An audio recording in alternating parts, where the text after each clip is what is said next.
Why are you here? What do you want? Just think about that right now. Do you need a network of the right connections? Maybe you need a mentor to hold you accountable. We want you to welcome your instructor and our friend, Rob Lett. Please put your hands together for Rob Lett.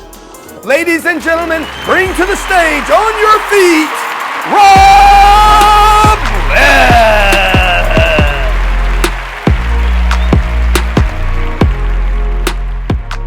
I think we're live. I think this will be the first time that we've actually done a show like this, so here goes. As you already know, I've been testing some new equipment and different things just to get to this point of having a new show and start working with a lot of this equipment and putting out some stories. So it's been a lot of work. I don't know how tonight's going to go, but we'll find out. Well, first of all, today is August 12th, 2025. We got a lot to unpack here today. First up, what Trump is doing and what could crush the Democrat Party. Second, the next dumb Democrat protest. Two stories, one show. Let's do it. You know what time it is. What time is it? It's time for the Rob Lett Show. So I get a chance to work with some new gimmicks and stuff here. I got some new equipment, as I mentioned to you. So I got a lot of stuff that I want to go through here. What time is it? President Trump is doing something that could potentially crush the Democrat Party. What's Trump doing, you ask? Well, President Trump is proposing a mid-decade census that excludes illegal aliens. Now, I know some of you are going to say, oh, that's not a big deal. What's the news? Well, it could be. You have to know the backstory here in order for you to understand why this proposal could be a huge problem for Democrats. Because if Trump is going to get this done, first of all, let me say it this way. If Trump is able to get this done, it's going to be a huge deal. In order for any of this stuff to make sense, we're going to have to go back and first talk about what the U.S. Census is and how we use it. We use the census in order to apportion representation for Congress. Now, so I already got some issues with my technology here.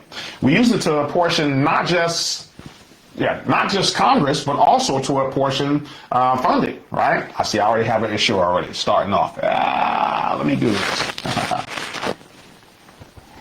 Yep, I already had an issue already with my technology. See? Let me do this way.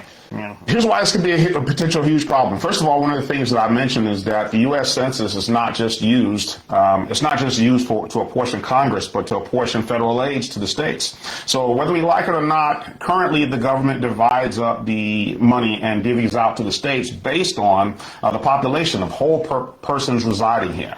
Now, that's whether or not, believe it or not, whether or not the person is a U.S. citizen. There are very specific steps to how the census is actually conducted. And there's things like where the census is conducted, when the census is conducted, when the census is supposed to be concluded, what data is collected from that census, when it's supposed to be given to the Congress, data is supposed to be given to the Congress that's collected from that census. The president doesn't control the census, actually Congress does. And we typically conduct census in every year that ends in 0. So that's 1980, 1990, or 2000, you get the gist. But there's a clause in the Constitution, however, that actually calls or allows for a mid-decade census for years that end in 5, 1985, 1995. We'll come back to all of this. Obviously, we're in 2025. All of what I just said is important because it's going to explain why we've seen Democrats' behavior change over the recent years. If you'll follow the social media, a lot, I should say, you'll notice occasionally Republicans will post an old video of either Bill Clinton or Hillary Clinton or even Barack Obama, and all their views on illegal immigration have suddenly changed. And there's a reason for that. All their views have suddenly changed than the Democrats that you hear today. It's funny when you hear some of the archived videos that Republicans play back, they sound almost just like Republicans. Some of these Democrats sound a lot like Marjorie Taylor Greene. So I'm going to play a clip here. This is from Hillary Clinton in 2007, sounding a whole lot like a Republican. I think we got to have tough conditions. Tell people to come out of the shadows. If they've committed a crime, deport them. No questions asked. They're gone. If they've been working and are law-abiding, we should say, here are the conditions for you staying. You have to pay a stiff fine because you came here illegally. You have to pay back taxes, and you have to try to learn English, and you have to wait in line. Now imagine that. Imagine Hillary Clinton saying that you have to learn English and you have to wait in line. Now, that may go over very, very well at the Republican National Convention. I could see that. I could see that happening. But I just can't picture Hillary Clinton just saying today that illegal immigrants have to learn English. I don't think that'll go over well. I don't think that'll go over well. We would get a kick out of it. We would get some enjoyment out of it. But if she did that similar thing at the Democrat National Convention, I don't think it will go over very well. I mean, that sounds a lot like Marjorie Taylor Greene. You can't imagine Jasmine Crockett telling illegal immigrants to learn English today. Now, language like that is going to be very different. But the million-dollar question is why? Why have we seen Democrats change like that? And I say the Democrat base is changing. The Democrat base is changing. I recall seeing a lot of articles during the Biden-Harris administration that suggested the Democrat Party was becoming richer and also whiter. Prior to 2008, Democrats were able to keep up the illusion, at least, that they were the party of minorities and for the little guy. But then something happened. Now, some guy named Barack Obama in 2008 actually ran for president and won. Now, if you've been around people who are entitled for a little while, you'll notice there's one thing irrefutably true about people who are entitled, and that's you can never do enough to please them. Democrats hit the holy grail with Barack Obama. They elected a black man for president of the United States, and a lot of people sat waiting for the heavens to open up. When they never did, a lot of people who spoke so highly of Barack Obama suddenly weren't speaking that highly of him. In fact, they began to look at the party with more suspicion. Black men in particular were leaving the Democrat Party in favor of Republicans. This is, in my opinion, CNN actually ran with a story on this one, and I want to play this clip for you here in case you hadn't heard it before. Sometimes there's a trend line that I never noticed before and make me go, whoa. This is one of them, all right? This is the Democratic margin among black men under the age of 45 in presidential elections. You go back to November of 2012, what do you see? You see Obama by 81. Clinton only won him by 63. Then we're all the way down to Biden last time around by 53. A tremendous drop already. And then you take a look at the average of the most recent polls, and Kamala Harris is up by only 41 points. That is about half the margin that Obama won them by back in November of 2012. And this, I think, is, you know, when Barack Obama goes in last week when he was in Pittsburgh, Pennsylvania, essentially talking to young black men, he made it seem like it was a Kamala Harris specific problem. This is part of a long-standing trend of young black men moving away from the Democratic Party, and Kamala Harris is just the latest to face that magnitude of younger black men going towards the Republican. This was really interesting. I saw this on CNN of all places. CNN talking about what has been happening ever since Barack Obama. So since Barack Obama, the Democrat margin of black men between the ages of 18 to 44, and it showed that with Barack Obama, he was up like 81 points, but by the time Hillary Clinton came, she was down about 63 points. By the time Joe Biden came, down to about 53 points, and then finally by the time Kamala Harris came, it was down to 41 points. And so Barack Obama, if you remember when he gave this speech just before the November election last year where he was chastising black men, he was under the impression that this was some anomaly for Kamala Harris of why aren't you going out and supporting your sister, all that kind of stuff, right? And he was chastising black men. But what CNN was saying here is this has been going on for quite some time, that black men have been leaving the Democrat Party. So I just want you to understand that this is the backdrop of what was happening behind the scenes, unbeknownst to many, that the Democrat Party is actually hemorrhaging voters. They're desperate. So, well, it doesn't take a genius for you to realize that if you're losing your base and you continue to do so, you're not going to be around as a party very long. And some drastic changes have to take place. So what's a Democrat to do? I started noticing that Democrats were talking weird after Obama.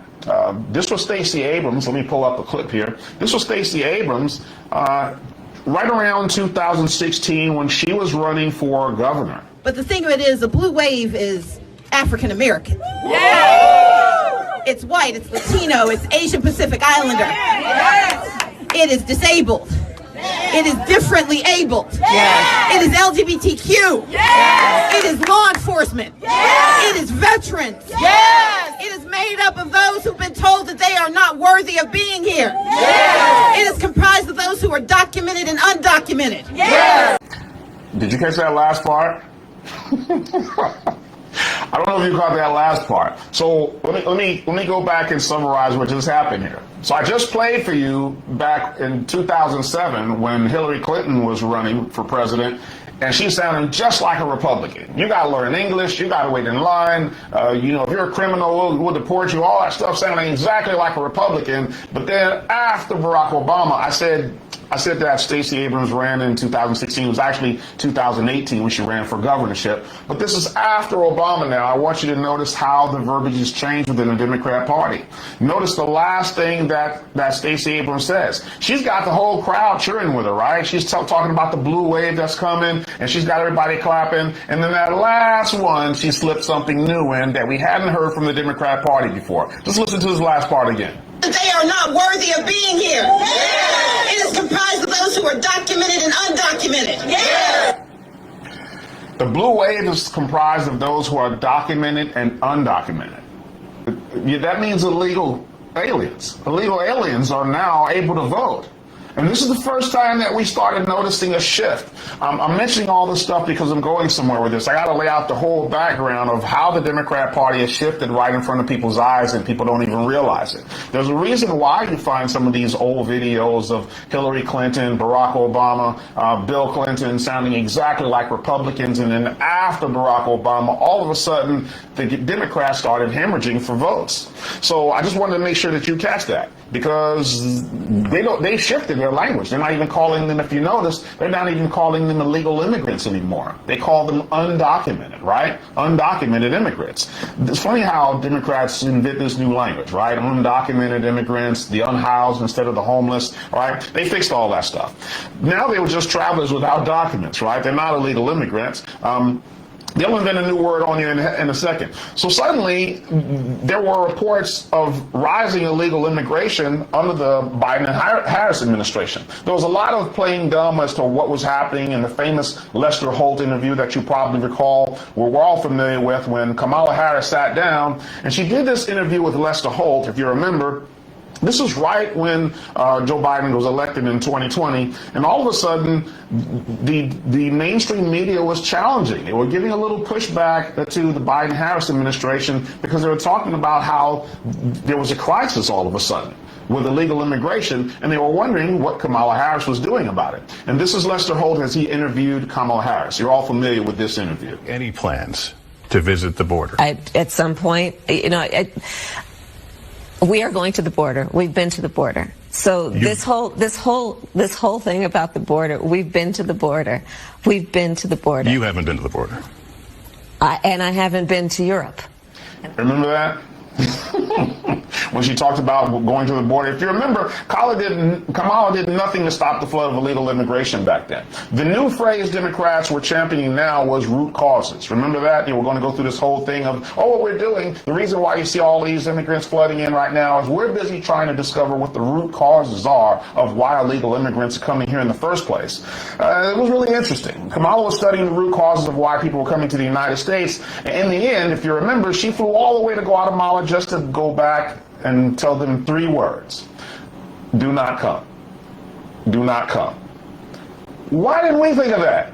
Just tell these illegal immigrants, don't come here. I never would have thought of that. So all of this money, all this time, was absolute genius. Why didn't we think of that before, to just tell them don't come? Yeah, when I speak to Democrats, they're totally in denial that this was done on purpose at all. Democrat supporters drank the Kool-Aid that this was all just accidental. All that flooding in of illegal immigrants, it wasn't the Democrat Party's fault. It was all just accidental, and we're trying to figure out what the root cause is. And the administration was trying to get it all under control. It was not accidental. To say it was accidental was to remove the responsibility from the Democrat Party. And what Democrat Party actually did was actually quite sinister. Do you remember the deadliest human smuggling event in the United States history that happened on Joe Biden's watch? I know when it came on the news, it wasn't purported that way. It wasn't expressed that way, the deadliest human smuggling event in U.S. history. But 53 immigrants died from heat-related injuries in San Antonio, Texas. Do you remember that? What was this truck that came across the border and 53 people were dead due to heat-related injuries? 53 people died in that truck. Now, everyone knows the name of Tom Homan today, because obviously Donald Trump has actually added them as to part of the administration of deporting illegal immigrants. But I actually interviewed a lady named Mallory Staples. This is back in 2022.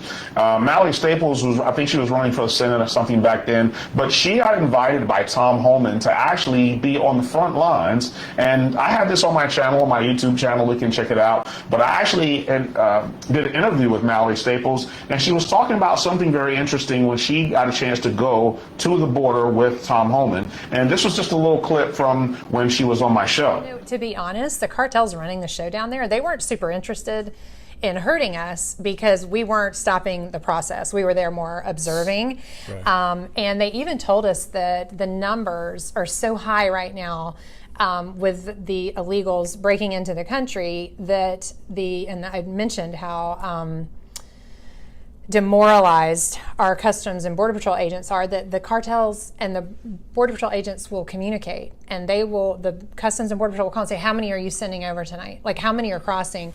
Because we want to know. It takes so many hours to process every single illegal who comes across. They want to know how many days are our agents going to be on duty. I don't know if you caught what she said there. Again, I got some new equipment. I don't know if you're able to hear everything sound-wise, but what she just said in this example was, in this interview, is she said that during the Biden administration, she said actually the cartels and the Border Patrol agents were actually working together. She said the cartel is running the show. That's sad.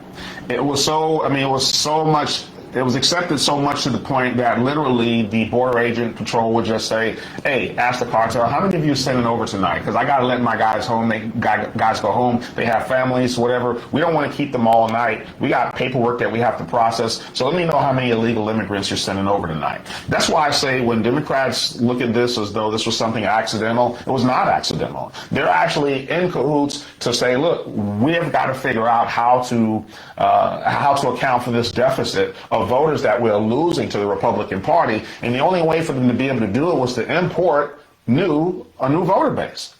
And also, I shouldn't say the only way to do it, that's part of what this conversation is about. The other way for them to do it is once they actually bring over the voter base, is to actually use their bodies, if you will, for new apportionment for federal funding as well as representation for the particular states. It's very sinister. So people act like this was something that was accidental, but it actually wasn't. So in that example, she confirmed that the Mexican cartel was running the show at the border during the Harris administration. All anyone had to do was just listen to the BS coming out of the mouths of Democrats, and you knew this was not an accident. Kamala Harris practically went on a mini tour trying to sell Americans. I'm just going back to all the history to catch up to speed as to where we are now. All you had to do was just listening to everything that was coming out of their mouths, and you knew that the Democrats' plan, their new plan, was to cheat and account for this deficit. Because all of a sudden, even Kamala Harris, the things that she was saying, was all of a sudden she was talking about not even looking at voter ID. Is agreeing to voter ID one of those compromises that you'd support? I don't think that we should underestimate what that could mean. Because in some people's mind, that means, well, you're going to have to Xerox or photocopy your ID to send it in to prove you are who you are. Well, there are a whole lot of people, especially people who live in rural communities, who don't. There's no Kinko's, there's no Office Max near them. People have to understand that when we're talking about voter ID laws, be clear about who you have in mind and what would be required of them to prove who they are. Of course, people have to prove who they are, but not in a way that makes it almost impossible for them to prove who they are. This is real stuff. This isn't some right-wing conspiracy here. This isn't some right-wing conspiracy. There's a reason why I went back and I dug up all these videos. There's a reason why I went back and I mentioned all these things that were happening all the way back to mentioning Hillary Clinton up to now, is because I wanted you to see how the party has shifted over time from all of a sudden understanding what most Americans figured out is common sense. Yeah, we're supposed to enforce our borders, to all of a sudden they weren't enforcing our borders. All of a sudden they're making the deals with the cartels. All of a sudden what they're doing is they're turning a blind eye and saying, we don't even think we want ID. Just let people vote. I can't recall. I think I put a post on my wall, and it wasn't that long ago. I did some running of the numbers just out of curiosity. There were 14, just to show you how serious Democrats were about filling this deficit of their voting bloc that has been dwindling. They were so serious about doing this that at the time of 2024, the presidential election last year, 14 states did not require an ID in order for you to vote. 14 states. I think when I did an analysis on that, I saw that about somewhere around 60% of Kamala Harris's votes came from those states that actually did not require a voter ID. This is crazy. This is why I say I don't understand how anyone who is a Democrat cannot see that the Democrats' entire plan was to cheat. Try some of this stuff out. If you think this is really common sense and you don't think this isn't something shady, then try it on your own. I'd love to be, for the people who are watching this right now, I'd love for someone to try to test that out. I'd love for you to, next time you're going on your job, when you get in your car, just drive it out your driver's license. Just tell the officer when he pulls you over, just say, hey, I'm not sure who you voted for, but if you voted for Kamala Harris, I just so happens to be one of those people that it's impossible for me to prove who I am. When you get to your airport, if you're flying on a business trip, I want you to be able to tell that TSA agent, hey, I don't know who you voted for, but if you voted for Kamala Harris, I just so happen to be one of those people Kamala Harris is talking about where it is impossible for me to identify who I am. When you get to that hotel and they want to confirm who you are to make sure that their reservation isn't a reservation that they're giving to someone else, tell that person behind the desk, hey, I don't know who you voted for, but if you voted for Kamala Harris, I just want to let you know I am one of those people she talked about where it is impossible for me to prove who I am. I don't know anybody who lives like this, but this is the bill of goods that got sold from Kamala Harris to the general public. So I just wanted to go through that because this is really important. Approximately, like I said, approximately 60% of those 14 states that do not require voter ID law accounts for most of the votes. Makes you wonder, what if that legislation had never been passed to let illegal immigrants vote? There would have been a huge win between Donald Trump and Kamala Harris then. I don't know. So about 60% of them, including D.C. Now, you don't have to read between the lines on that. To me, Stevie Wonder can see that the Democrat Party wants to cheat. Even Bill Whitaker, if you remember, Bill Whitaker was on 60 Minutes. That was the famous video where he actually sat down with her, and he didn't flat out call the Democrat Party cheaters, but if you can read between the lines, I mean, he said, look, first of all, he addressed the fact that the Democrat Party had a truncated, that's the word he used. He says, some people, they're not comfortable with this truncated process of how you never had a primary. And in addition to that, he says, everyone's also wondering about how illegal immigration seems to have quadrupled during your administration.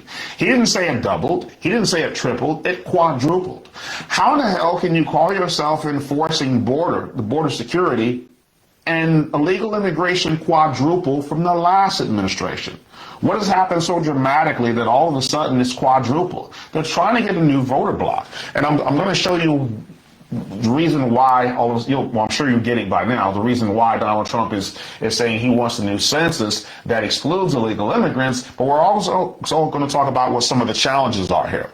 So the Democrat Party's cheated. We obviously can see at least the reasons why they've done that, because they're hemorrhaging votes. He stopped just short of saying that. If you're still with me, then you're probably wondering, why did I do this? Why did I go all the way back in time and take you down memory lane? And I did this because I wanted you to appreciate why Trump has been on a tear to deport illegal immigrants, like it's an emergency, when illegal immigrants have quadrupled during the Biden-Harris administration. I want you to appreciate why Trump's proposal for a mid-decade census that excludes illegal aliens is because Democrats have violated the public trust. And not only have they gotten away with it, but they've not protected our borders.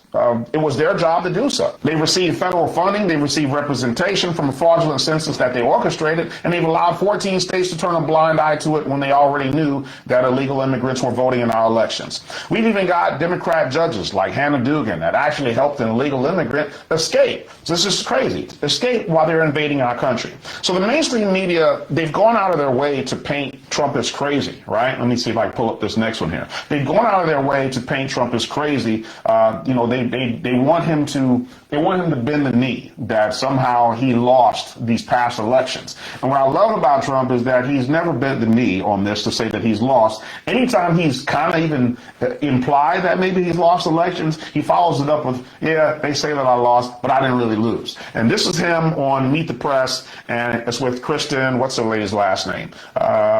Kristen Welker on Meet the Press. This is one of the short interviews where she's trying to get him to, for the sake of unification of the country, to admit that he lost the last election. For the sake of unifying this country, will you concede the 2020 election and turn the page on that chapter? No. I don't know why I just love that. I love that. Let me play that one again. I just love I love the fact that she tries to soften up Trump and just say, look, for the sake of unifying the country, can we just get past this and just admit that you lost? For the sake of unifying this country, will you concede the 2020 election and turn the page on that chapter? No. No. Well, let me go for it, because I can just laugh on that one. So the press is just asking if he'll just unify the country in doing this, and Trump's not going to let it go because we shouldn't let it go. I mean, this is a situation that Republicans have found themselves in now with the Texas debacle we've seen, where Texas Democrats have again, this is the second time at least, where they fled their duties in Texas. Before they fled, if you remember, they fled to D.C. This time, I believe they fled to Illinois, so that they can avoid their duties of Republicans trying to make this right. They're trying to make this right of the fact that between the 2020 census that was actually flawed because of COVID, a lot of people don't know this, between the 2020 census and all the illegal immigrants that have been imported, that have been imported to the United States, all of a sudden Republicans have really been behind the 8 ball, and Republicans have been trying to get this right by redistricting, which apparently has been fine to do. I mean, at least that's what Democrats have been doing this entire time. And Stephen Miller has got a video here where he actually calls them out on this, because after Democrats fled the state, all of a sudden they started crying foul and they started acting like this redistricting was something that was an anomaly that only Republicans do. But here's Stephen Miller talking about what Democrats have already done. Democrats have gerrymandered the vote beyond recognition to try to maintain their advantage in the House elections. On top of that, let's not forget, Democrats rigged the 2020 census by including illegal aliens. Remember, they sued Donald Trump. They sued the administration. They fought tooth and nail to include illegal aliens in the census. 20 to 30 of House Democrat seats wouldn't exist but for illegal aliens. Texas is taking just a small corrective step against this ocean. Let me repeat that last part, because I don't think, maybe you heard it, maybe you didn't. I don't know how loud my volume is here, but let me go back and repeat that last part that he just said about the number of seats that Democrats hold. By including illegal aliens. Remember, they sued Donald Trump. They sued the administration. They fought tooth and nail to include illegal aliens in the census. 20 to 30 of House Democrat seats wouldn't exist but for illegal aliens. 20 to 30 House Democrat seats wouldn't even exist if it weren't for illegal aliens. Texas is taking just a small corrective step against this ocean of fraud, this ocean of abuse by the corrupt Democrat Party. That's crazy. So let me go back here. So where are we now? That's the big question, is where are we now? Where are we now is, with this proposal by Trump, is, I know nobody wants to hear this, but we're at a roadblock. We're at a roadblock for several reasons with this proposal that Trump wants to do, and here's the reason why. I think when I first was explaining to you about how census works, there are several rules about the census, especially when it comes to a mid-decade census. One of them is that even if Donald Trump got the mid-decade census approved, there's some specific verbiage. Did I even keep this verbiage? I bet I didn't keep it. Let me see if I kept it. There's some specific verbiage that's in the law that even if he did, let's see if I keep it.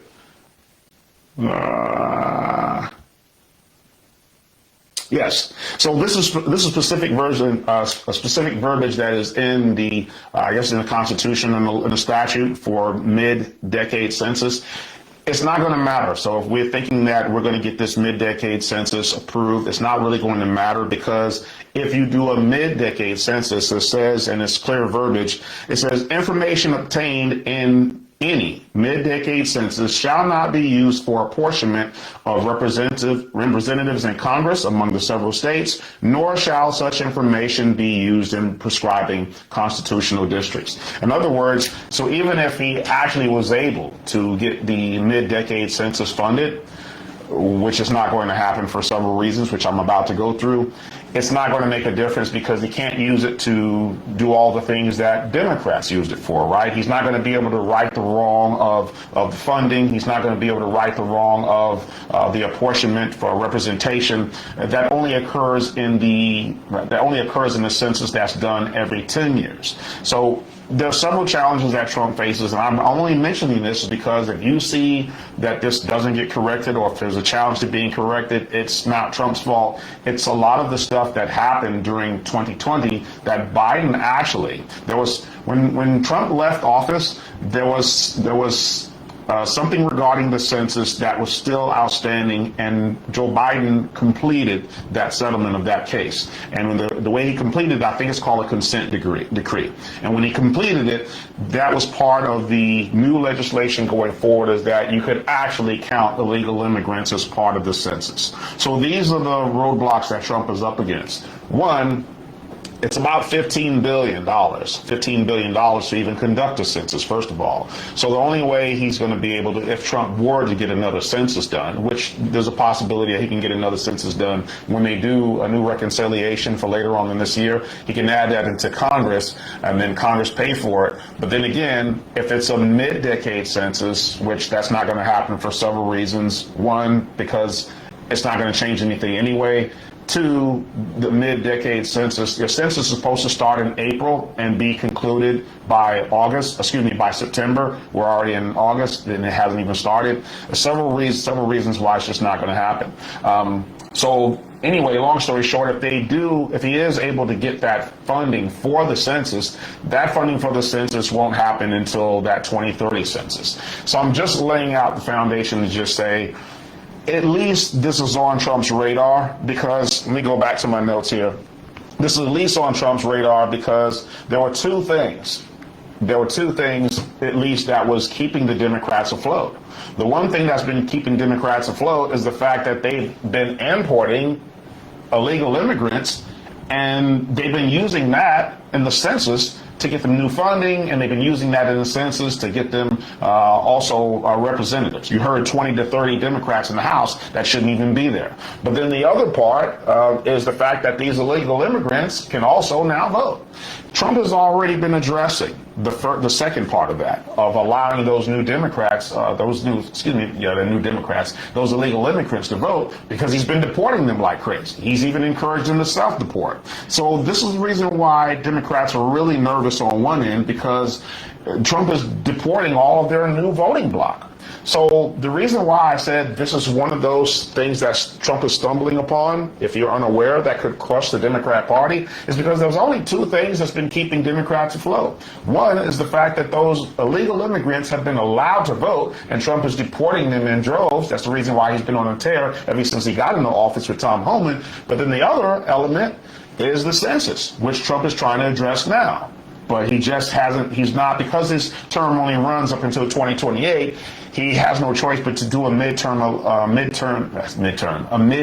census, and that mid-decade census doesn't really resolve what it is that we need to resolve, which is undoing all of that stuff that has really been in shambles since COVID.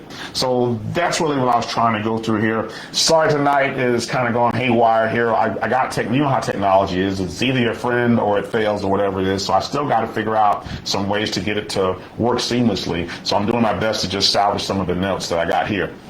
But that is where we are in terms of the mid-decade census. It really is something that, if we get it done, if somehow Trump is able to pull this off, the only way I can say pull this off is by setting in motion a census that gets corrected in the future. So this is the reason why, in my opinion, 2028, and I know every election cycle we say this, that this election cycle is going to be critical. It's so critical that we win this one. But this is going to be really interesting because whoever that next Republican president is, if we have a next Republican president, that Republican president is going to pick up the funding and start the census that Donald Trump puts in place right now. Because if that gets done by 2030, that's going to be outside of Donald Trump's purview. Democrats are going to be wanting to cheat tooth and nail to make sure that they don't lose the 2028 presidential election, because that will be the last linchpin of what's been keeping them afloat this entire time. They're already getting deported. All of these illegal immigrants are getting deported now, which is their voter base. If they get their census derailed and get back to real numbers, so we actually know who are the real Americans in this country, that's going to be really the end. Because again, this wasn't my opinion. This is CNN's analyst that's put together, showing how minorities have been leaving slowly ever since Barack Obama, leaving the Democrat Party and moving to Republican Party. Democrats have spent $20 million. You can Google this if you'd like to. Democrats have spent $20 million trying to figure out how to communicate with men. They really don't know how to do it. Between that LGBT stuff, between this 72 gender stuff, between all of this stuff that is, an offense to our family, our daughters, the women in our lives, etc., men have been leaving the Democrat Party in droves. Almost the only thing that have seemed to be keeping the Democrat Party afloat, and that's not going to be for much longer, is, again, it is the minorities that have been leaving there, and it's pretty much a rich white base and women. That's it. So the last thing that I wanted to talk about here, and I didn't spend a bunch of time on this because I didn't even want to do too much research on this, it's just ridiculous, is I wanted to give you a heads up of the next dumb protest that Democrats are putting together.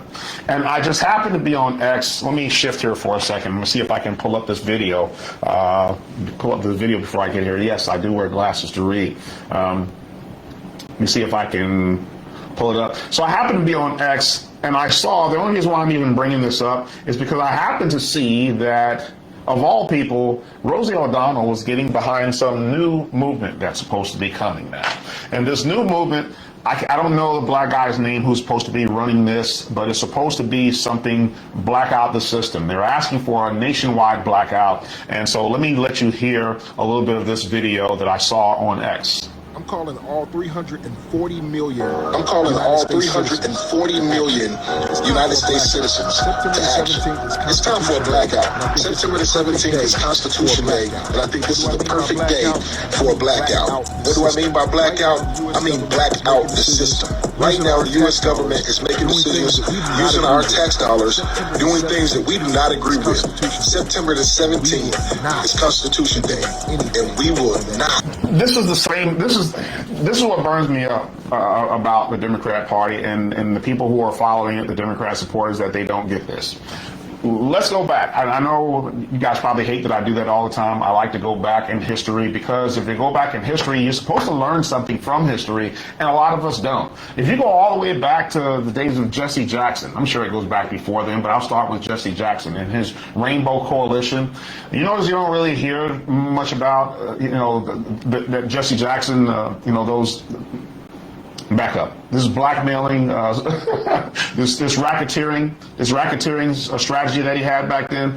A lot of what Jesse Jackson used to be known for is just showing up on the scene.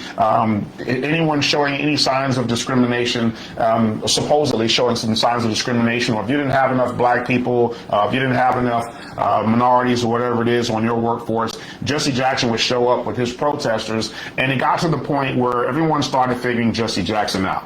I can't recall what the CEO's name was, but one of the CEOs said he had all these protesters out there. It was bad press for his company, and he just called Jesse Jackson and he just said, I know what this is all about, man. Just tell me how much you want. What is it going to take to make this go away? And Jesse Jackson would just give him a number, and then that would be the end of this protest. I don't understand how so many Democrat supporters can't see through this, that these guys have made their living doing this con job. So when Jesse Jackson was done, then of course Al Sharpton took the baton on and he did the same thing. It was almost like an ambulance chaser. Anybody that was doing anything that can be possibly being racist, he'd show up there and basically ask for a check, right? So this is what just annoys me. So by the time Black Lives Matter came along, I could see right through this kind of stuff. Here again, you can see right through the fact that only thing you can tell that Black Lives Matter was a scam based on what they showed up for.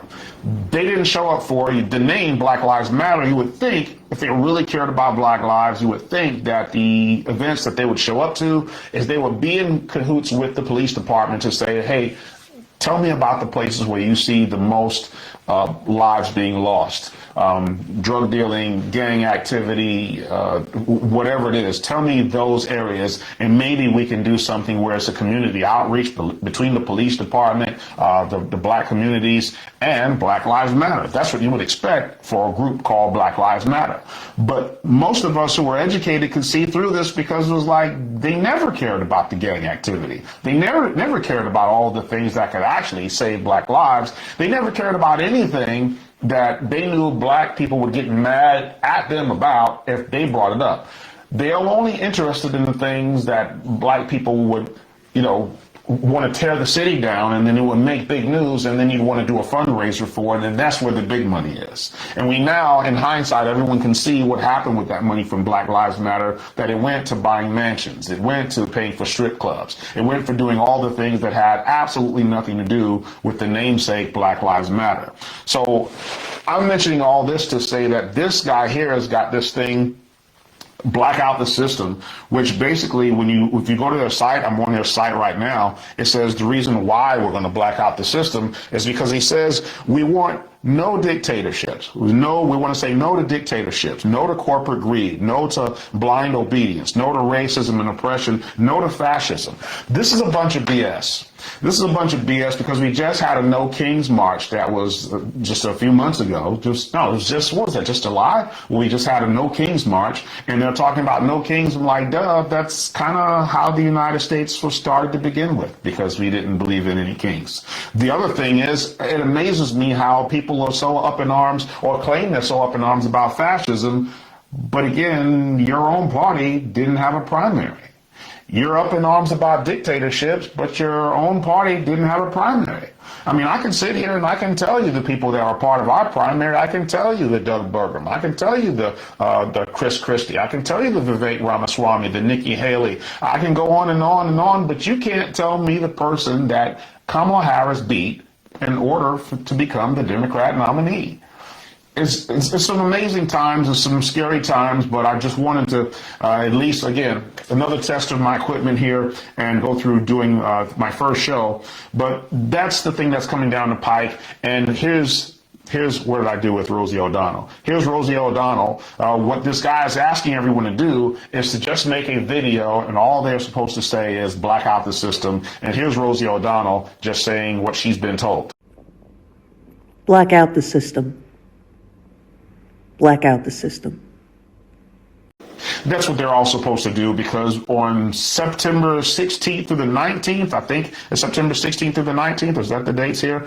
I think he just mentioned September 16th. I think he said September 17th, but I saw on their website it says September 16th through the 20th. They're supposed to do this thing where they're supposed to shut down America. He's calling for all 340 million Americans to do this, which is nonsense. Nobody's going to do all this crap. But again, I just want to call out the next con, because you're going to probably start seeing a few of your Democrat friends are making some video calling for a blackout of the system. Black out the system. It's just nonsense. So anyway, thanks for joining me tonight. Again, this is much shorter than I actually wanted to do because of the fact that my technology here isn't moving the way I planned for it to move, but I'm going to be working on more shows. I'm going to be working on more content. But thanks for joining me. If you're not subscribed to my channel on YouTube and Rumble, you can find me under The Rob Lett Show.